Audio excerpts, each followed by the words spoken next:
Understanding your content funnel's L pages.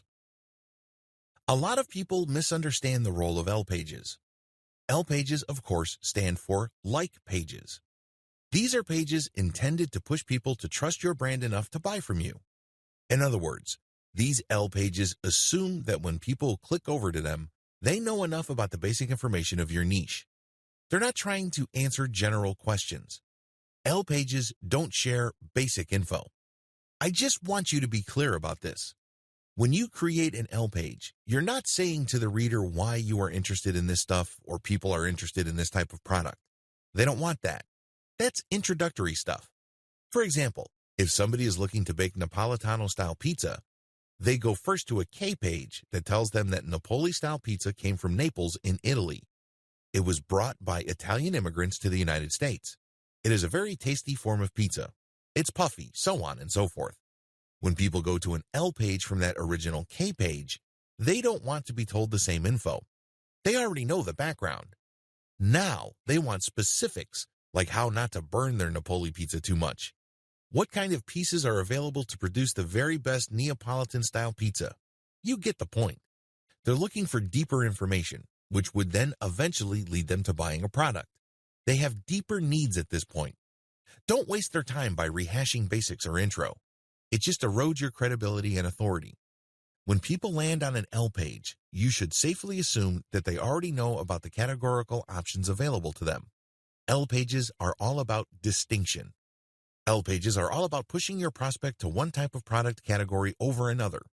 In other words, since a reader ended up on your L page, they already think you are credible to a certain degree. Now, they're basically open or susceptible to you suggesting to them one particular broad category of solutions over another. In many cases, this involves disabusing them of earlier held beliefs regarding other options. L pages must interlink to produce this disabusing effect. Remember, the whole point of L pages is to create distinction in the mind of the prospective buyer. Prior to this point, they were at the K page level and they're basically saying, well, there are so many options out there and they're basically the same. The job of a well-written L page is to say, no, they're not. How do you make your case? You can say that there are different levels. There are different categories. There are different types. There are different brands. There are different products. You put it all together by creating L pages that compare these. So, with the different levels, you list them down. You say top level, bottom level, and then explain why. In terms of categories, you just pit category versus category. You would say this is one particular category of solution and this is another. These are weaknesses and strengths, pros and cons, you name it. When it comes to types, just put type versus type. Again, walk them through the advantages and disadvantages. The same goes with brand versus brand and product versus product. Get a clear idea on the different forms of L pages. L pages are all about comparisons. They're all about contrasting different options to highlight in the minds of prospective buyers why your particular option is superior to everybody else. The best way to do this is through some sort of comparison model. These take many different forms. These can be side-by-side product comparisons, categorical comparisons, categorical consumer guides regarding different broad types of products, brand-by-brand comparisons, and other types of comparisons that enable consumers to compare and contrast different options available to them. Set up your comparisons using a funnel. I can't advise you to just slap together some reviews and call it a day. People who land on those reviews wouldn't know what to do with them. You haven't set them up properly. It's like trying to ask a girl to marry you the moment you just meet her. That doesn't make any sense. You have to set her up first, right? The same applies to L pages. You can't just go straight to a comparison. Remember, they're coming from K pages, which is basically establishing your credibility.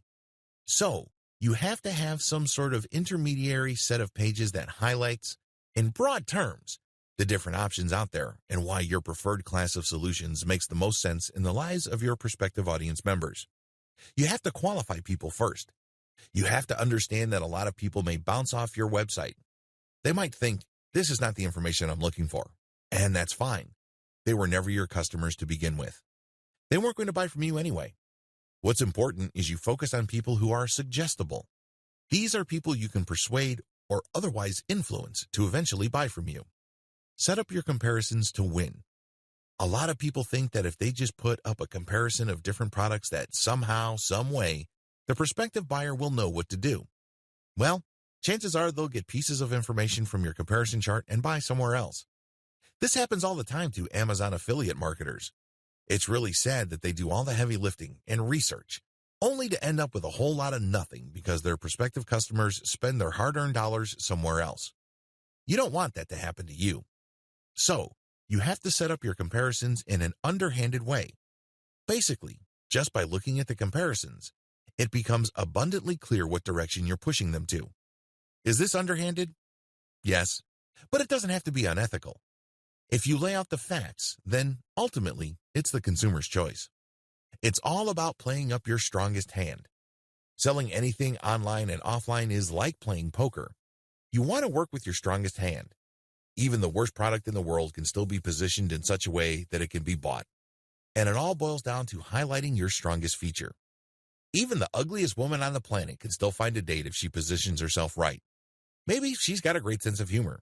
Maybe a lot of people think she is smart as a whip. That's good enough for a lot of guys. So, do yourself a big favor. Even if you're selling a dog of a product, look at its strongest point. Maybe it has really cheap shipping. Maybe it has amazing customer support infrastructure behind it. Look for your strongest product and compare the different alternative options based on your strongest point. Just as a very ugly woman is not going to compare herself to a supermodel, you shouldn't compare your product to its category killer. That doesn't make any sense. You have to position the category killer based on its weakest point, which happens to be the strongest point for your product. That's how you get a sale. That's how you get into the head of even the most skeptical consumer. Call the reader to action. A lot of people think that call to action phrases only apply to sales pages.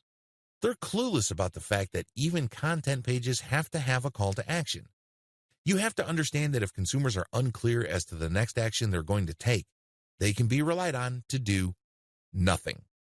Unfortunately, when they do that, they don't put any money in your bank account. You don't see extra dollars in your online bank account. That's just not going to happen because your website's visitors are confused. They don't know what to do. They don't know where to go. They don't know what steps to take next. You have to take the initiative for them. You have to spell it out. Assume that everybody that ends up on your website has an 8th grade education. Keep it simple. You'd be surprised as to how hard you can push people down the content conversion funnel until you get them eating off the palm of your hands.